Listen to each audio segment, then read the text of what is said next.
كان شارع النخيل من الشوارع الهادية اللي ساكنينها ناس شكلهم محترم، بس الحقيقة إن كل شباك ورا ستارة، ورا قصة سودا محدش يعرفها.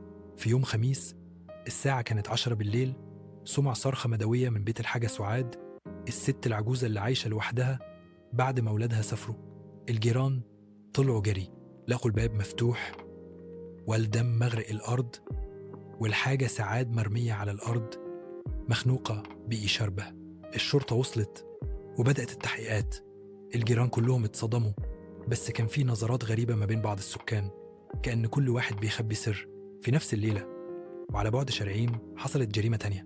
شاب صغير اسمه حازم 19 سنة اتقتل بطعنة في القلب بعد ما حاول يدافع عن بنت جارته اللي تعرضت لمحاولة اغتصاب جوه عمارتها. الفاعل كان هربان ولسه محدش عارف شكله، السر اللي ورا الحيطان. الشرطة بدأت توصل لخيوط.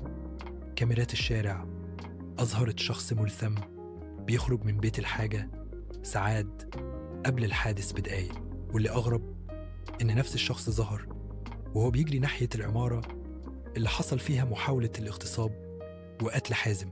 بدأت الشكوك تروح ناحية مسعد البوابي الجديد اللي اشتغل من شهر بس، وكان دايما منطوي ومش بيكلم حد، لكن لما الشرطة راحت له لقوا شقته فاضية وهربان.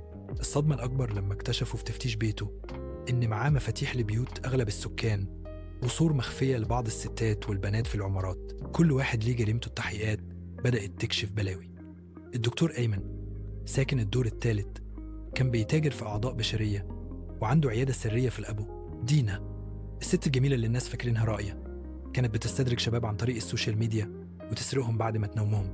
سامي مدرس محترم في الظاهر طلع مغتصب أطفال وبيتستر ورا سمعته. وتم اكتشاف جريمة بشعة من 3 سنين لسه متقفلتش، هو اللي كان وراها. كل بيت في الشارع طلع جواه جريمة، والبواب ما كانش غير محرك صغير في شبكة أوسخ وأكبر بكتير.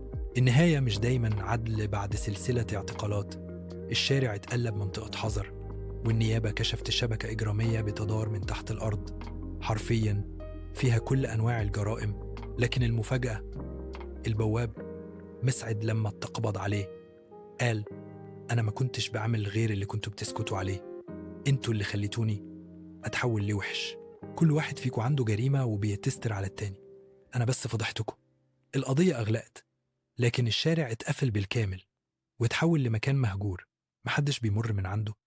وبيتقال إن اللي يفتح باب في شارع النخيل ممكن يفتح على جريمة جديدة.